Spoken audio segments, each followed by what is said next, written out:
true history of the Statue of Liberty. Mm-hmm. Now, most people do not know because it is not visible from the platform, even if you've gone and actually visited the statue in person. And none of the images that I've ever seen before have shown this, but she is standing on chains. What? The Statue of Liberty is standing on chains. Because the original commission of the Statue of Liberty was to commemorate the ending of slavery. Wait, what? Yes. It has nothing to do Wait, with are the immigration. chains still there? Yes. So I've never seen them in pictures. Never. Did they airbrush them out? Because they've been lying about it. No, they just didn't show it. So This is the history. So for 125 years, they've been obfuscating and lying about the origins of the Statue of Liberty. From the University of Michigan. Shout out to Michigan because that is my home state. Evidently, husbands create 7 hours more of housework per week. 7 hours more of housework per week. What does that mean? So with having a husband means that you have 7 hours more on average of housework to do, just by virtue of the presence of the husband.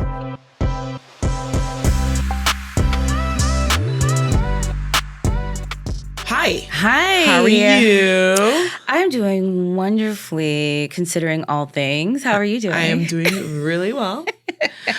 Welcome to another episode of We Are at Office. Focused on radical joy. I'm Nikki T. I'm Jayne Allen. And my out of office reply today is, it's my birthday month. That's it. That's all you need to say. Mm-hmm. That's it, because we know what that means. Well, we know what that means. So my out of office today, which will be explained later, because you're going to be like, what's she talking about? Okay. I'm currently breaking chains like the Statue of Liberty. Freedom ain't free, so don't bother me. Statue of Liberty is like, how did I get in this? Wait, you go find out. Oh, okay, Later, cool. A later segment. Well, I am very excited to hear more. She's all up in the mix. But happy birthday month. Yes, I'm counting down to my birthday. I haven't really planned anything just yet. I just know that I won't be in LA and I will be surrounded by family and Boom. I will be looking. Actually, I think at that point we'll probably be in Hood River in Oregon. So there's this beautiful place that we rent up there. Yeah. And I'm just thinking about the views right now. My eyes are closed. I'm envisioning the views. It's this beautiful see it in your mind. View of the Columbia River. It's gorgeous. You gotta see it to be it. Yes, so I'm very excited about that. I'm excited for you. Okay. I see you, girl. I love this lavender. Thank So you. Nikki T is wearing this gorgeous lilac sweater. We are not matching. I think the matching era is over. The streak is over, which is fine. But I do love I would call them like, I don't know, balloon sleeves. Like at the bottom, they flare out. Yeah. It's gorgeous. Where is this find from? This is Loewe. Loewe. Mm-hmm. I don't know. You are on top of the fashion. I might need a link in the show notes. Yes, they have different versions of. You're like, this is Loewe. This reminds me. I saw a video of it was like the director of Hermes, and they were like, oh yes, did you see? I saw that video too. They were like, Hermes, what do you say to people that are like, it's just so costly, it's expensive, and it's too expensive to make. And he said, oh, I cannot work like that. I mean, he was like, he gave a really valid response. He said, though. yes, he said Hermes is costly. It is not expensive. Yes, and he explained the difference. Costly. Costly means that's what it costs for the quality in keeping with the brand. And right. I'm like, you know what? I'm costly. He said what he said. I'm he costly. said what he said. He's like, I like that. I appreciated that. I'm video. not expensive. I'm costly. I really listen. We need to put that on a shirt. Yeah. I'm not expensive. I'm costly. Yeah. There's a difference. Yeah. Shout out to Hermes. Hey. Sort of. Sort of. Okay. That's all I have to say. I love this hair. Thank you. There was someone that commented on a video that we posted on TikTok about the routine. So I think we need to have a separate video where we go into detail about our hair. Yeah, I would love to do that. I keep promising these YouTube videos. Listeners are probably like, okay, so where's the video? Yeah, right. I know. And it's coming. It is. We will share it's that. It's coming. Yeah. Mine is very simple. This is a unit. Yeah, and it looks gorgeous. The texture, the sheen, it's giving like my hair blown out. Yeah. Yes. I'm getting into. There's a couple of units I've got ponytail units. I've got lace front units. I ordered a whole bunch this week because I just got hip to the glory of not having to do a full-on wash and go. And I was like, I need something when my hair is not hairing. And I need... It's easy. It's easy and breezy. It looks gorgeous. But yes, thank you. Do you have to get it installed or do you do it No, I just yourself? take it on and off. But it looks seamless. I know. I've done the research and I've picked up some tricks here and there about how to shape it for my face. Yeah. Doesn't always look great. I know that. But some days it's like. Now, is it human hair or synthetic hair? Oh no. Ooh, actually I don't know what this because I have How both. long have you had this one? Oh, for a while. Then that has to be human hair. I can't remember. I have so synthetic many. hair does okay. So the same style? Yeah. Oh, you're just like out like y'all won't know. So I just be they'll never know. They'll never know.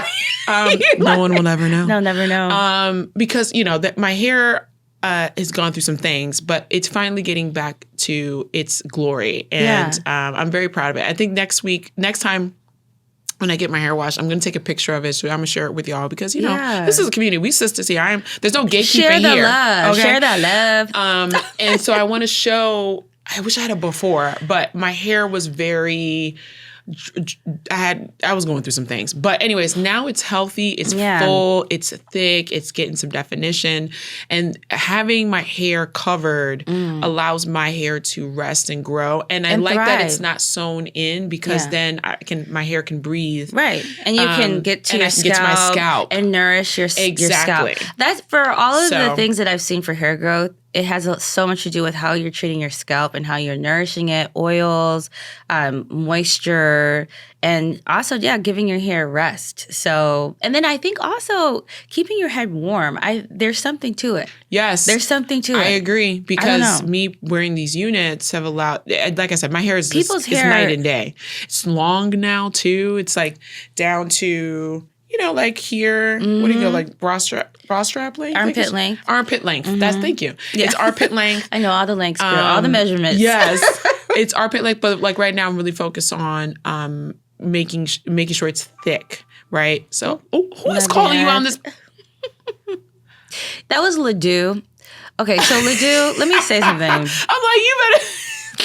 Because I do love Ledoux products, and I normally do not sign up for text message mailing list, but I do with Ledoux. Oh, hilarious. And so they're like constantly in contact with me. Now listen, look at that synchronicity. I did use their products. Look at that. We talked about hair and Ledoux was like, don't forget about me. I know. Don't forget about me. No, they're on top of their marketing. They probably knew. They were like, But anyways, but I'm on this journey to not just to grow my hair, but to make sure my hair's thick and healthy. That's what I really want. That's the me length too. doesn't really matter to me. Yeah. It's really the volume. Yeah. And it's getting there. So I'm very, very congratulations. Very proud of myself. That's what and my hairstylist. I want to shout out Nikki Alley Ray. Yeah. Beverly Hills. I will include. Does she do your braid down? Is that okay? She does. She does the braid down. She does the treatments. She does the trims. She does wigs.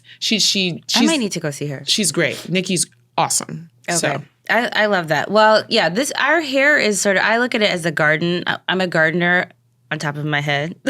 Yeah. It is my garden, though. Yes. And it is as much of a hobby as gardening is because it requires so much care and focus and love and just attention. But it's worth it. And it's just so beautiful when it comes together. And it's very rewarding. So. Yes. And I have no problems telling people it's a unit because people will... there's a lot of comments that will say, oh, you're not wearing your natural hair out, like you're trying to assimilate or whatever. And I'm like, no, your hair texture, it looks like a blowout. Thank you. That part. Also, if it wasn't, who the fuck cares? Right. It's my hair. Exactly. It's on me because I want it to look like this. It's my hair because I'm wearing it. Okay. Thank you. You don't know what my day-to-day is like. I mean, thank you. Anyway, so let's move on. Okay, well, if you're listening... We're really happy to have you. Yes. And thank you if you're a returning listener.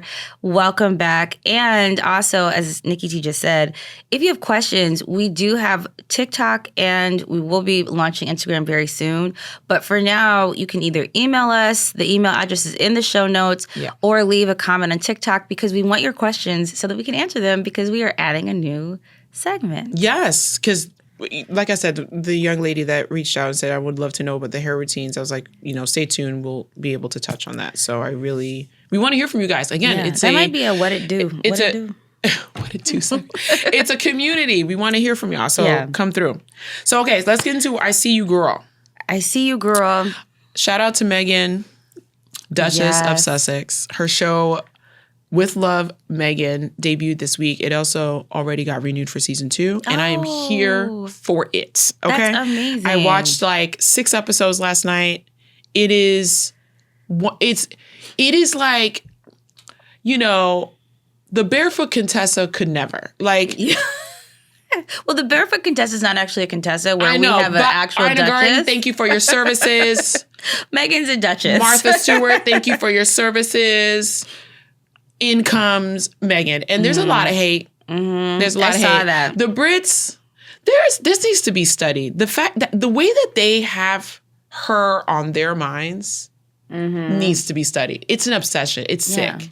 You're watching the morning talk shows and they're like poking fun at her. Mm-hmm. So there's an episode where she talks about creating a rainbow that's made out of fruit that's because she's a hostess with the mostest. Right. And she's a Duchess. Not only that, she been did this. When she was an actress on Suits, she had a blog called The Tig. Yeah. And it was a very successful blog. This is her thing. Yeah, and she shut it down because she married Harry. Yeah. So, hear them, in the morning like, oh, so here comes the Duchess.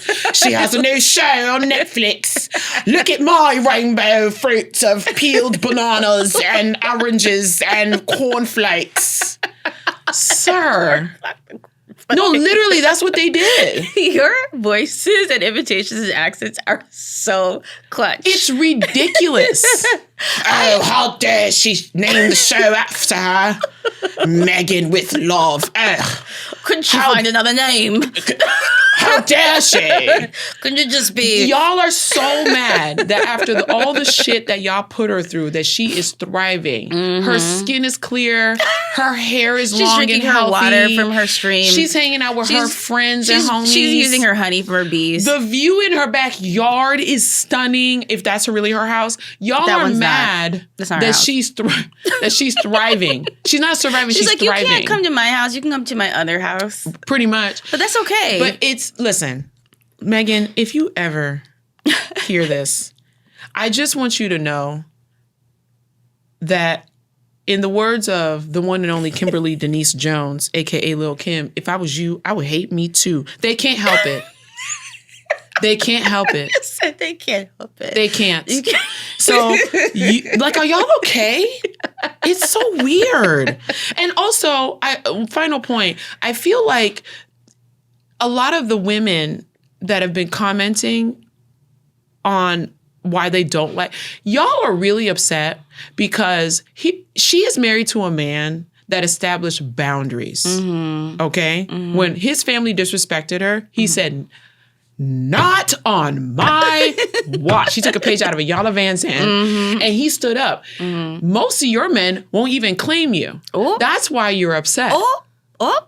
So, look, Meghan, no longer silenced Duchess of Sussex. Congratulations with your new show. I am obsessed, and I'm so excited to see the next season. I watched a couple episodes, and it is spectacular. And I do think that people are just in the groove of hate. Like, sometimes you get into this, like, zeitgeist, and it's just this, the flow of energy is negative. But I think kudos to her, because I think what we're seeing is, as long as you persist, we're witnessing, regardless of what you think about her, we are witnessing incredible strength. Incredible strength. We are witnessing incredible strength, and you need to know what you're seeing when you see it, because it looks easy, and she's making it look easy, but just thinking through everything that has been thrown at her. She wanted to commit suicide. Yeah, whether you like her or not, whether you believe her or not, you can believe what you see, and you can see the mass amounts of hate. You can see that she had to move her family from the UK to the US. You can see what people say about her. You can see what's happened and what's been sacrificed, and you can see that she hasn't quit. Exactly. So regardless of what she says or what you believe or how you interpret it,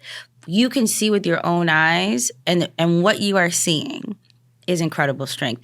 And so that is, I just say you can find your teachers and you can find lessons through imperfect channels.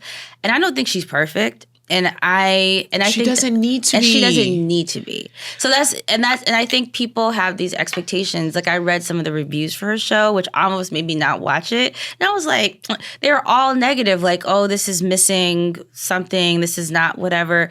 This is her first season doing this show. It is incredibly ambitious. Every detail has been considered so carefully. There's even a frame around certain segments. Yes. The script is beautiful. Yes. It is a beautiful, it's very beautiful intentional show. And it shows that she cares and she's in her element. Yeah. And y'all could never. I mean, whatever. It's they are unwell. Don't hate, congratulate. But I will say, unwell. Timing wise, I will say this, that for people, I understand that for the rest of us mortals, it is a tough time. It is a tough time. The world is on fire. The people who walk on the actual ground have a lot of angst and anger all the way around. So I think what I also encourage watching this show, but I understand why you might feel a way watching somebody live in opulence while the struggle is real. Listen, on the ground. If anything, look at that and go, wow, there is someone living her best life despite all of the shit that she went through. Right. Find the context. Find the right way. Find the right way in. And for me, find the right way in. Find the right way in. Yeah. For me, what I really enjoyed most about it was seeing this woman live a soft life. Like, she's just, you need to see it so you can be it. It's inspiring. The dog is sleeping in the kitchen and she's coming up with a rainbow fruit thing. Like, I would never do that. Like, she like froze orange juice in these rose molds and then put it in a champagne glass. I was like, oh, amazing. I need to do that. Like, I love that idea. Listen. Okay, well, we're watching the show. We think you should too. I guess it could also be in What's Good. Well, my ICU girl is Dr. Joy DeGruy. It might be Gry. It's DeGruy. Now, how you would pronounce that at home, you let me know. Because I'm saying DeGruy. I've never, but I want to be respectful. I've always given these names. I'm like, I cannot pronounce this. I speak 3 languages, and I'm sorry. Like, you try. I try. It's not intentional. Yes. So. No, it's not. Okay, so what does Dr. Joy have to say? So Dr. Joy. So this relates to my out of office reply. Okay. So Dr. Joy wrote a book published in 2005, updated in 2017, called Post-Traumatic Slave Syndrome. Now, remember you said you wanted to have a book, and who has studied the effects of slavery? Yes. This is the scholar. This is the book. Came across it a completely different way, but I told you I would find it. Look at the universe just giving you these gifts. Yes. So I'm like, I need to know. So her work examines the root of adaptive behavior in the Black community. So this is the book that you were looking for, but it explored some of our learned behaviors that are rooted in the trauma of slavery. So this is her. She is her is she. She is her. She is that one. And so my out of office comes from a video that I saw of Dr. Joy, that she was discussing the true history of the Statue of Liberty. Now, most people do not know because it is not visible from the platform, even if you've gone and actually visited the statue in person. And none of the images that I've ever seen before have shown this, but she is standing on chains. What? The Statue of Liberty is standing on chains. Because the original commission of the Statue of Liberty was to commemorate the ending of slavery. Wait, what? Yes. It has nothing to do with immigration. immigration. Wait, are the chains still there? Yes. So I've never seen them in pictures. Never. Did they airbrush them out? Because they've been lying about it. No, they just didn't show it. So this is the history. So for 125 years, they've been obfuscating and lying about the origins of the Statue of Liberty. It was a French abolitionist who was anti-slavery, vehement abolitionist, and he had this commissioned, and the original design was that the statue would be holding broken chains. It was to commemorate the ending of slavery. Immigration was later. This was not at the time of the Statue of Liberty, but because the original financiers, who were French, didn't have the money to complete it, the American financiers and business people stepped in and they insisted on obfuscating and not having the chains. So it became a tablet that she was holding when the original design was chains. However, the French are about that life. And he said, no. He said, like the Hermes, this is costly. Will not be. Not the French accent. Exactly. So he said, oh, no. This will not be completely erased. So underneath her feet, she was holding chains and standing on broken chains. So they're like, underneath her feet, she is standing on broken chains. That is the origin. That is the truth of the story. So the Parks Commission is finally telling the truth. And there's a museum now where they're telling the original design and the original intention of the Statue of Liberty. Lady Liberty is about actual liberty. That's right. You got to process that. But the link is in the show notes. You need to see this video. I did some secondary research. I looked into it on my own. Because the platform that she's standing on is so high, you don't see the chains. You can't, when you're standing, you can't see the chains at her feet. And they don't show them in images. That's what I'm saying. I've never seen that. You wouldn't know.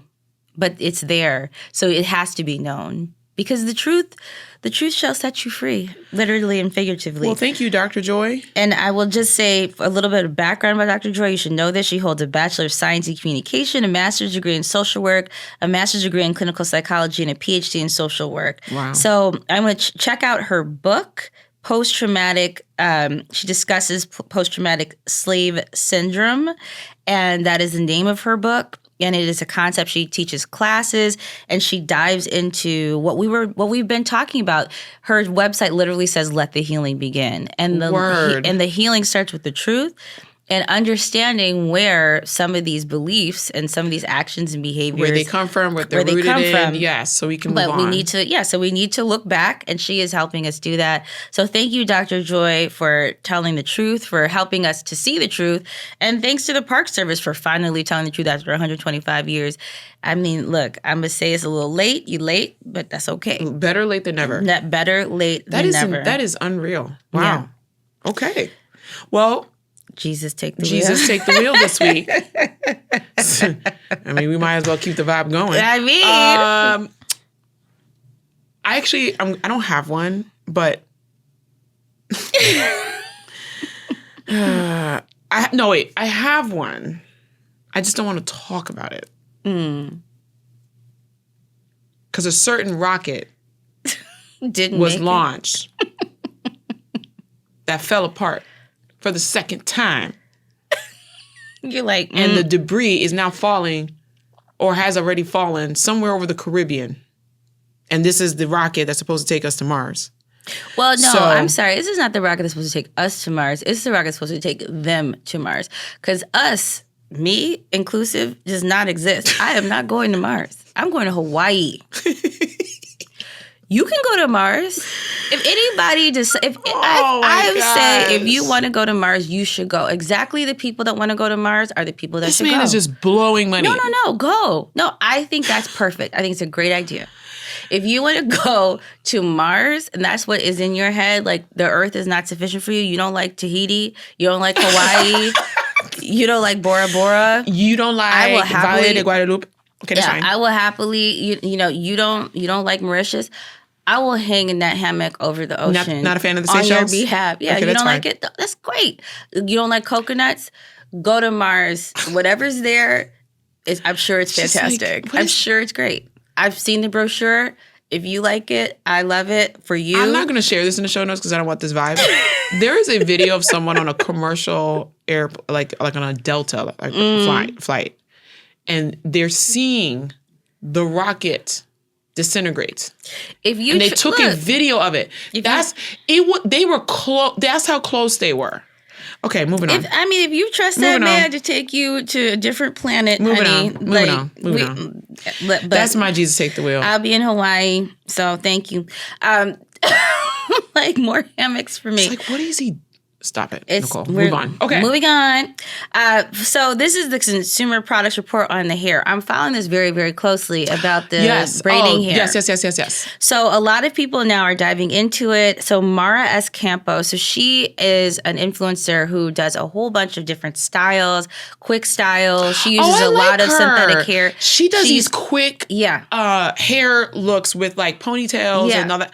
Yes. So okay, what does she do? So she did an interview with James Rogers, who's the head of consumer products product safety testing, who's a Black man who was the one who introduced the report himself. Oh. So there are a lot of other influencers that are now following up on this and doing additional research and bringing out more information. Okay. So the main concerns here, and this is appropriate for the Jesus Take the Wheel segment. The main issue here, it sounds like it's lead. The lead content is high, and lead is obviously a concern for many reasons. It just has a lot of health issues, and then followed by benzene, which is an irritant. I think there's a lot. There's a irritant. Benzene is a highly problematic ingredient, and that was in, I think, all of the samples that they tested.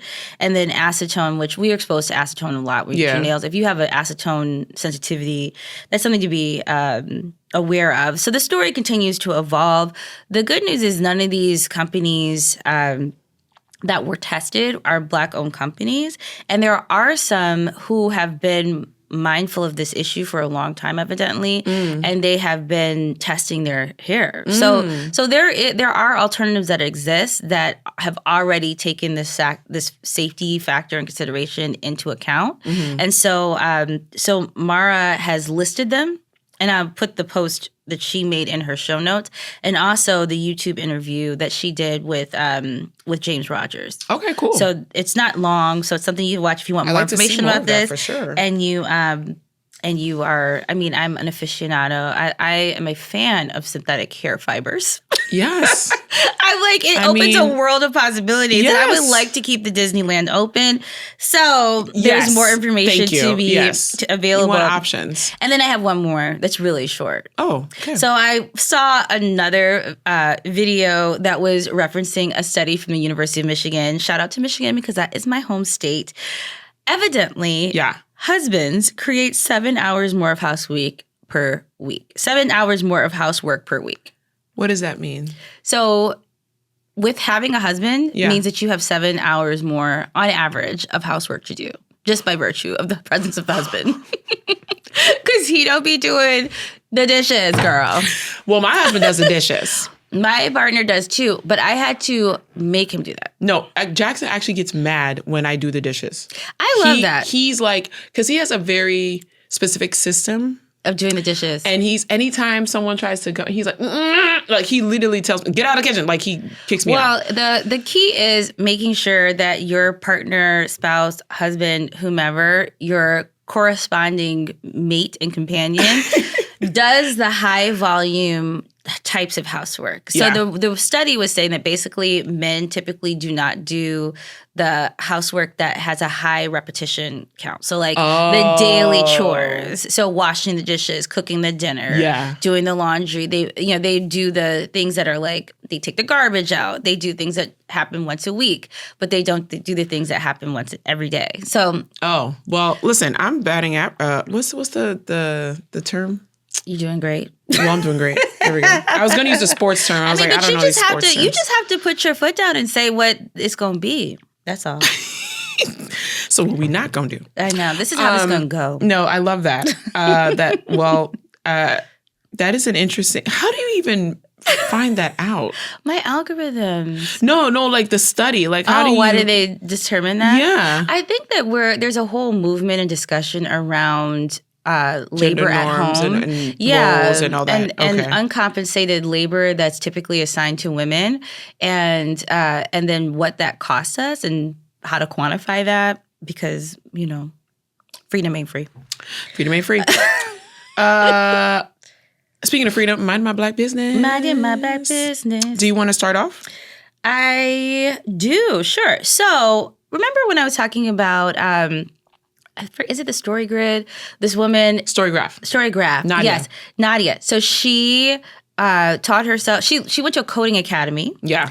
And I think she was trying to go to grad school or something or a program, and they were like, "Oh, by the way, here's this coding academy." But here's this coding academy. So she taught herself how to code, and it changed her life and made her an entrepreneur. And she coded her website that is in competition with Goodreads at this point. It's pretty dope. But she's still the sole developer on her own site. Yeah. So anyway, I was like, I need to learn how to code. How do you do coding that? now? And you might, if you're listening, you might have thought that too. I don't know what episode number that is, but I'll put that in the show notes. 10. Okay. So you got a good memory. That's okay. Well, anyway, so I was like, if you were thinking like I'm thinking, I need to learn how to code. Where can I learn how to code? Stanford University's got you. Oh, okay. Didn't she go to Stanford? No, she went to Oxford. Oh, okay. But Stanford, they're very popular CS 108A course, which is Intro to Computer Science, which is 1,600 students a year. They are teaching it for free online. So they started this during the pandemic as a sort of service to the community. Wow. And they're like, we love to teach. It is a competitive application process. So like 80,000 people apply, and I think they accept 8,000.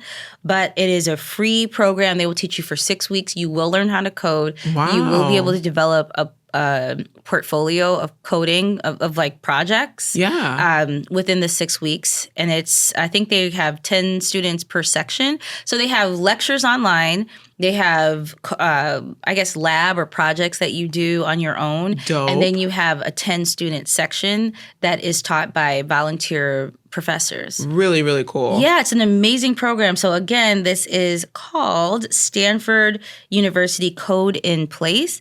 We'll put the link in the show notes. The application window is open right now until April 9th. That's so cool. Yeah, so you can learn how to code for free. So are you going to do it? I'm going to apply. I don't know if I'm going to get in. That's what's up. I'm going to apply, though. You Why better. not? I'm going to let you know how it goes. So while you do that, okay, I'm going to try to find and buy a business. Okay. So I came across a YouTube channel. Tell me more. Called The School of Hard Knocks. Their content focuses on promoting financial literacy. Mm-hmm. And the host regularly meets with millionaires and asks them how they basically became wealthy.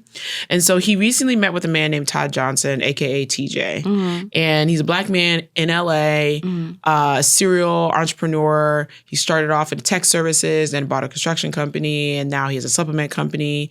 Wow. Revenue is like $100 million a year. Man is living large and in charge, okay? Large. And he dropped a lot of gems in his conversation with the host of the YouTube channel. And the thing that stuck out for me, well, a couple things. He lives in this $20 million home in Beverly Hills, and it's gorgeous. The view is insane. But he said the easiest way to build wealth is to buy businesses. Mm-hmm. Oftentimes when you hear, start a business, it's always like you're starting from scratch. He's like, no, if I were to do this all over again, I would be buying businesses. Mm-hmm. So what are those kinds of businesses, you ask? Laundromats, pool companies, vending machines. A lot of the time, these businesses are owned by people who may not want to own the business anymore, or the kids inherited and don't want to be in that business. They want to cash out. So, well, Nicole, where am I going to find the money to buy these businesses? You don't just go walk around and have the money to buy a business. It's not in your wallet. It's not in my wallet. In your Definitely not in my wallet. In your spare change account. Correct. Okay. But he said there's a loan called SBA 7A loan that you can get to go and buy that business, whatever business that is. Mm-hmm. So the example he gave is there has to be a business that's already running, turnkey cash flow. So if you get an SBA loan, that's what $7,000 a month that you have to pay back. But the business that you just bought is generating $20,000. You're already net positive $13,000, right? So that's what he suggests, to go buy a business. And so there's two ways to do it. You can go to these portals. There was one that's called Biz Buy Sell. I'm very familiar with that portal. I'm not. Yes. Please tell us about your experience. Well, there was a period where, so in a previous life, one of my friends lost their job and was having a tough time in the job market. And so we were really trying to retool their skill set, or like think, what do you have something to offer. Just because you're not getting a job specifically doesn't mean you don't have a skill set that is relevant and valuable. And I was like, what do you have that's like unique? And he loved, in the spirit of Meghan, cooking, entertaining, fantastic chef. Yeah. And so so I was like, what about a cooking school? Like, how to just mine for food. And so we were looking for a business to buy. Buying a cooking school. And we were looking at that and got kind of far down the road of it. But yes, Biz Buy Sell is a fantastic site. And I think it is a under-celebrated, undervalued way of finding employment. Like, if you're out of the job market, this is something you could do. Like, you could think of buying a business if your credit's good. Like, you always have some asset, right? Oh my gosh, yes. So if your credit's good and you don't have, an employer that's readily ready to employ you, you can buy a business, employ yourself, use your credit, get a loan, buy the business, and go operate that business. Yeah. And that's a job. And it's income. Look at that. Yeah. Yeah, so I had no idea. Somebody needs to hear this. That's what people need new ideas in this economy. That somebody was me, but but it's also for you guys as well. But I thought that it was. I just never thought of that, so I will definitely be exploring that. He also said cold call businesses. Sometimes these people they're just waiting for that call. Yeah. So if you see a business that you think that you could potentially buy and get a loan, go just call the business and see what's up. Yeah. And the credit score, smart. Like the minimum, because I did a little research before today, like the minimum credit score is like 600. Really? For some of these loans. Oh, yeah. So people need to be looking into that. So I'm going to be looking into it. Listen, what are we going to do together? We need to buy a business. Yeah, we need to buy a business. We'll keep you guys posted. I know. Okay, we're applying for cooking school. Yes. And we're looking at business to buy. Buying a business. Because, hello. So, yeah, that was that. School of Hard Knocks. Thought it was very interesting. So, thanks, TJ, for that gem. What I'm on right now. Yes. Well, I'm on a music kick. But a different kind. So, I've been listening to a lot of hip-hop, R&B, right? Yeah. But, like, the last week and a half, I've been on this pop, synth pop, soft rock. Yacht rock? Yacht rock. Oh my God. Is it because of the documentary? Yacht rock. Me too. No, what documentary? There's an HBO. Is it HBO? Oh my gosh, someone told me about that. Yeah. I've not seen it. It's so good. You should watch it. So Mike McDonald, that's all I have to say. Oh, Mike McDonald. I love that man so much. So there's three artists I want to highlight. One of them is Infinity Song. If you are you familiar? I'm familiar with them, but I know them through I was introduced to them through their sister Victory Boyd. Because I followed her like way early. Of course, because they're from Detroit. She was in New York, but I didn't know she was from Detroit. They're from Detroit. They lived in New York. Do you know they were performing all over New York City for 12 years? Yeah. 12 years. 12 years. I'll tell a little story about this after you finish your segment. So, I mean, you're part of it. That's it. I just love Infinity Song. They were they were singing at the MoMA in the morning. They went to Fifth Avenue in the afternoon and Times Square at night. They did that for 12 years. And then James Samuel, Yasiel's brother, saw them and then introduced them to Jay-Z / Rock Nation. And then the rest is history. Amazing. And so some of my favorite songs from them, Sinking Boat, Haters Anthem, and Slow Burn, and Lotus 2. They're like a Black Fleetwood Mac without the drama. Oh, really? Yeah, that's the vibe. I don't think I've heard theirs, but I love that. Their recent sound is more Fleetwood Mac. The earlier sounds were a little bit more R&B. Oh, was it? Okay. R&B acoustic, but like this Sinking Boat feels so like I could hear Fleetwood Mac singing it for sure. Okay. Or Crosby, Stills, Nash Young back in the day. Pulling it up immediately after we finish recording this. Or like the Isley Brothers, like Summer Breeze. That's what it reminds me. I'm like, I'm going to leave and go start a playlist right now. That's what it reminds me. It reminds me of, you know, this Isley Brothers Summer Breeze? Yeah. Summer Breeze. Yeah. That's what it feels like. Yes, they're very much like that. So that's Infinity Song. And then I don't know why no one told me about Troye Sivan. He's an Australian nobody told me either. Pop singer. Okay. Actor, former YouTuber. There was this song called... I would hear it all the time. I was always doing these workout videos, like on YouTube. It's called Rush. I feel the rush, addicted to your touch. Like always, they were always included in the workout mix, and I didn't know it was his. But then I heard this other song called One of Your Girls, and I'm obsessed with it. Okay. So I love Troy. And then finally, Lady Gaga, she's back. She's done with the jazz. She has this new album called Mayhem. It's giving Prince. It's giving Bowie. It's giving disco, funk, synth pop, 80s, 70s. There's a lot of influences here, but it's back to Gaga. It's back to the fame. It's back to, y'all, if you were a true Gaga fan, you know, like people were like, oh, Poker Face or Love Games or Bad Romance. No. If you're a true Gaga fan, I'll tell you, Starstruck, y'all remember that song? Is given that. So I'm very excited. I'm very, very, very pleased that she's back. And if she goes on tour, I'm going on the tour to see this. Yes, because she's back. She sounds great, sonically amazing. I mean, her voice is amazing. She sounds so good on this album. Like, I'm very happy she's back to her pop. Yeah. She's stepping into her pop godmother phase, and I'm here for it. I love it. You know, I used to work. Yes, I know. Gaga team.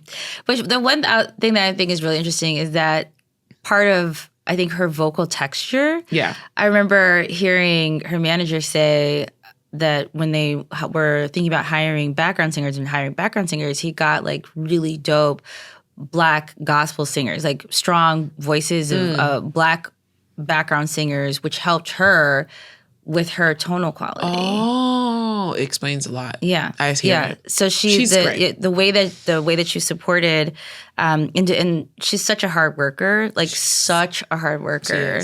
I remember I was at I think it was the Oakland show, and it was like it was a concert. It was what tour was this? It wasn't the Fame. It was it Fame Monsters Monster? Ball. It was Monsters Ball. Oh, okay. Oh, Monsters Ball. Yeah. And I'm like backstage. So we have all the meet and greets and all the stuff going on. She goes and performs. It's like the meet and greet after. And then it's like 1, 2 o'clock in the morning, maybe 3 o'clock. We're still at the venue, right? It's like in the, people are milling around. There's stuff going on. I'm like, I think I got to the point where I was so tired. You know those big black cases that you see on tour, like those big rolling boxes of like equipment? I like laid on one of them to take a nap. I was so tired. You're like, I'm just gonna lay right here. I'm like, I'll just be right here. Just lay right here. I'm done. I went to the tour office. I was like, I'm done. And then so I'm like ready to go back to my hotel. I'm like, please, I've just got to go to bed. Like all the artists I work with will put you, like, outwork you to make you'll feel ashamed. Like the stamina, you think you have stamina, they have stamina beyond. Do. The work ethic is there. And she left the venue then to go to like a jazz bar or something to like play around, like, I don't know, after the show. It was like she went to a jazz bar to play the piano and sing with friends. I heard about it the next day. I was like, you're like, I'm done. I was done at 1 a.m. Wow. I muscled through till 3 and I was done. I was like, I'm done with this. I can't. I would love to hear more of your stories, but let's put a pin in this because we don't have that much more time. But we are going to do an episode of just you just hearing about your journey because, like I said, you've had like 5 careers. 5 careers, many lives. Well, what I'm on right now is having a personally good day. So I've been talking about this a little bit, but in different episodes, just little anecdotes about, encountering people. And I think it was maybe last episode or episode before where I was talking about the woman that I met in line and she was offering a kindness. So I guess this has been evolving without me being so intentional about it, but now I'm intentional about it. So basically what I've been doing is creating a bubble of joy that travels around with me wherever I go. So I know we're in the midst of all of this swirling shit show of hellscape, but in my personal space and my personal experience, I am able to take my little bubble of joy around with me and have a fantastic day based on the experiences I've been having. So I did this really intentionally the other, like a day, maybe it was last week or this week, but I was super intentional about it. And basically, if I'm there, the bubble's there. So no matter what else is happening in the world or a country or even where I am in the actual venue at the time. Yeah. I'm in my personal bubble of joy. And so here's my recipe for how to create this for yourself. Yes. If this sounds interesting to you. So first of all, I spend an extra 5 minutes. That's my rule. The extra 5 minutes wherever I am.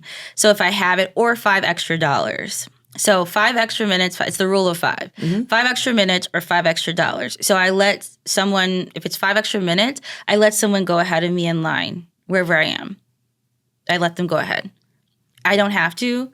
I got there first. Wow. I'm standing there. They stand. I say, you go ahead. Yeah. You would be shocked at how that person will light up. Yes. Just from that simple act of kindness. I'll go out of my way to see someone, give them an enthusiasm. If it looks like they put work into what they're wearing or what, you'll take the 5 extra minutes to do just that specific give them thing. to notice them and give them a compliment. An enthusiastic compliment. Like, I'm like, I love your whatever, always. And then that's another for the 5 minutes. If I'm going to tip, I'm going to tip $5 more than I need to at a place I regularly go. Yeah. So just if I was going to tip anyway, I was going to tip $2, I tip $7. It's just $5 extra. It's just that day. It's just that one time. That's your bubble. But then you are creating a moment, especially if it's somewhere you regularly go with that person, that is going to brighten their day. It is. You're absolutely right. Where you have created a infusion of joy where you stand that will travel with you. So you can do it with 5 minutes or $5 wherever you go. And the other thing is I'll try to ask someone's name to use it and remember it. And then what I'm going to start doing is asking people, what are you reading? Because if they say they can tell me something, or I can offer them a suggestion. Yeah. So that's going to be my new thing that I'm incorporating in my bubble of joy. Yeah. The rule of 5 minutes or $5. Take your bubble with you wherever you go. It could be 2 minutes. It could be 3 minutes. But that's your bubble of joy. 5. Yeah. But the best part about it is it doesn't have to be prescriptive. It's just like whatever you want your bubble of joy to be. That's what you set your day out to do. So that's beautiful. Well, that's beautiful. Right now. Well, this is great because then we can get to health and healing, and then we have to wrap it up. We'll wrap it up. But today I want to talk about forgiveness as it relates to you. Mm-hmm. Right? Like, have you forgiven yourself? Not me. Not you, but like to yourself. Have you forgiven yourself for what you've done to yourself? A lot of the time when we're doing the work of healing and moving past something, it often centered on someone else doing something to us. Right? Mm-hmm. We're processing the hurt. We are making sense of the betrayal. We are, processing that we've never received that apology from that individual. But how often do we extend that same grace to ourselves, right? Those mistakes we've made, those regrets that we've made, the moments where we didn't say something when we saw something, right? We ignored red flags. We stayed in a relationship longer than we needed to. I don't think we do enough talking about how do we extend that kindness to the most important person, which is yourself, right? So when I ask how have you forgiven yourself, it's like, have you released those past versions of yourself, the weight of those past versions of yourself, right? Because you're not the same person now. Right. So let that go. Let it go. Right? So self-forgiveness isn't, well, I would even say it's not even just about letting go. It's more than that. I think it's really about moving forward with love. It's about recognizing that you are not defined by the past, and it's up to you how to choose how do you want to move forward. Right. Right? So today I invite you and whoever's listening to sit with that, to offer yourself the same grace, the patience, and understanding that that we often so freely give to others, because you deserve it too. I love that. I was listening to self-forgiveness is key, and also forgiving others. And here's a little bit of a reason why you should. Yeah, that's more scientific. So I was listening to Joe Dispenza, and he was explaining how the human memory works. And basically, the way our brain works to remember something, it remembers an event as a photograph. Just think of it, whatever happened, it's a photograph. Yeah. It's neutral. Just as neutral as any photograph. What makes the photograph meaningful? If you look at something, one photograph versus another, one will bring tears to your eyes, others will be like, oh, that's cool. Is the emotion that you felt at the time that the photo was taken. That's how your brain works. Right. So if something happened that made you sad or that made you scared or that hurt you, you have the image coupled with the emotion that you remember. Now, so let's say it was like 10 years ago, something happened that made you sad. It hurt you very badly, right? Let's say it's 20 years ago, okay? So think of your 20-year-old self, the naivete, the immaturity, the smaller view of the world, and what made that person sad. The triviality that could trigger sadness for that person 20 years ago. Right. Now, the person today, think of what it would take, how much more it would take to make you sad. Right? A lot more. Yeah. Right? Yeah. But when you remember something, a trauma from 20 years ago, and you think, oh, that made me sad, the only way you can remember it with the charge of emotion is if you re-traumatize yourself at the heightened level of that emotion for today. So something that happened that you remember that made you sad 20 years ago, if you remember it as something that made you sad today, 20 years later, you will have to re-traumatize yourself with that memory, and it will become a false memory where you have to raise the emotion level to your sadness level today. Wow. So it's not, so you're if you remember something from 20 years ago, you're like, oh, that was horrible. That really hurt me.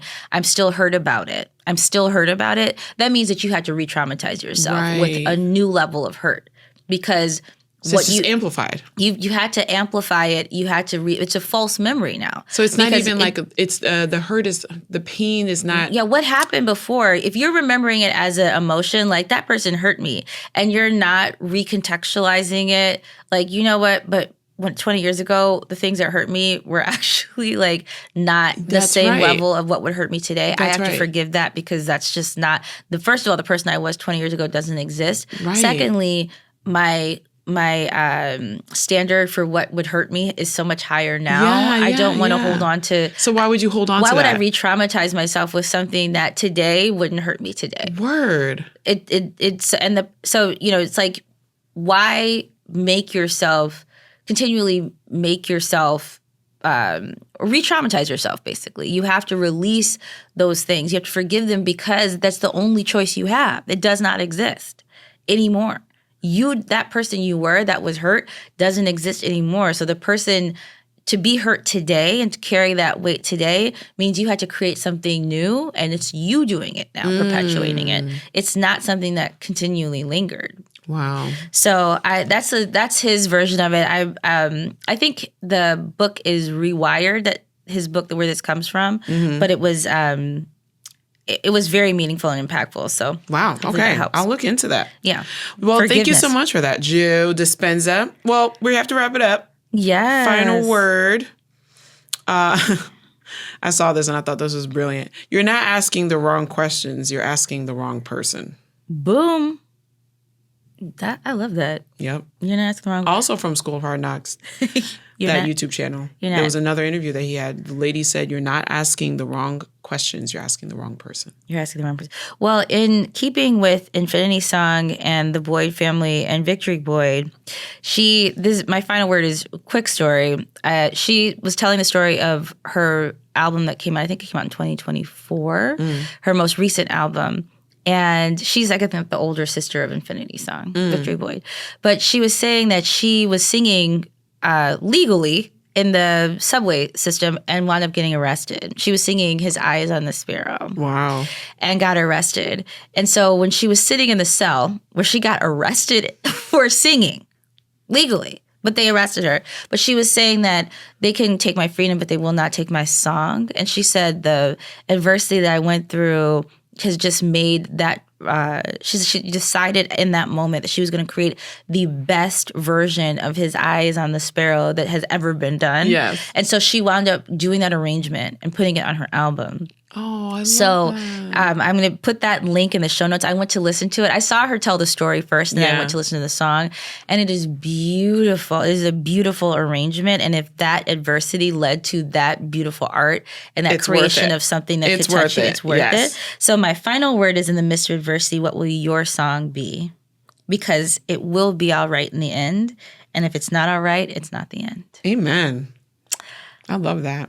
Well, until next time. Thanks, everyone. Talk soon. Bye. Bye.